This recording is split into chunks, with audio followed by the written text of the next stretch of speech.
Brazil versus Japan. First half was Hajime Moriya's invention, and the second half was Carlo Ancelotti's redemption. First half, the way Japan defended, it's like 5-3-2. So there was no space for Brazil to play ball through the defense in the midfield. And Japan players quality on the ball, they are all very comfortable with on the ball. അപ്പോൾ ആ ഒരു ഇതിൽ അവരൊരു chance കിട്ടിയില്ല അവർ score ചെയ്തു. Then ബ്രസീലിൻ്റെ attacking vice നോക്കുകയാണെങ്കിൽ first half ഒരു മിനിമലായിരുന്നു. First ഹാഫിൽ കണ്ട ബ്രസീലിനായിരുന്നില്ല സെക്കൻഡ് ഹാഫിൽ കണ്ട്. Totally different game.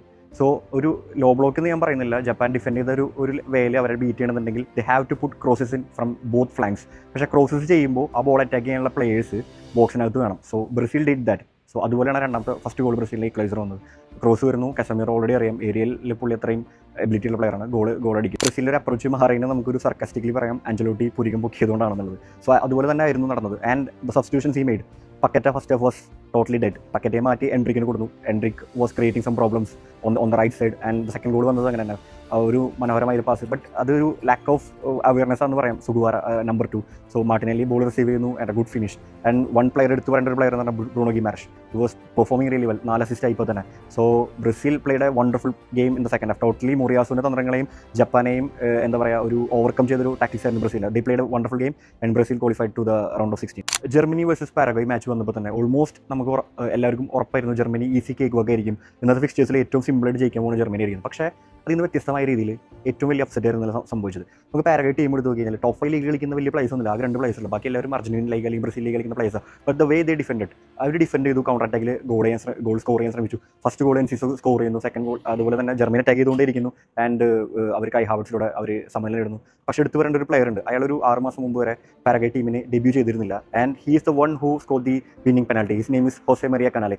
23ഓളം defensive contributions ആണ് കനാലെ ആ ഒരു മാച്ചിൽ മാറ്റം നടത്തിയത്. ഒമാർ അൽഡററ്റെ എന്ന സണ്ടർലാൻഡ് പ്ലെയർ ഇഞ്ചോർഡ് ആയപ്പോൾ റീപ്ലേസ്മെൻ്റ് ആയി വന്ന പ്ലെയർ ആയിരുന്നു ഈ കനാലെ എന്ന് പറഞ്ഞ പ്ലെയർ.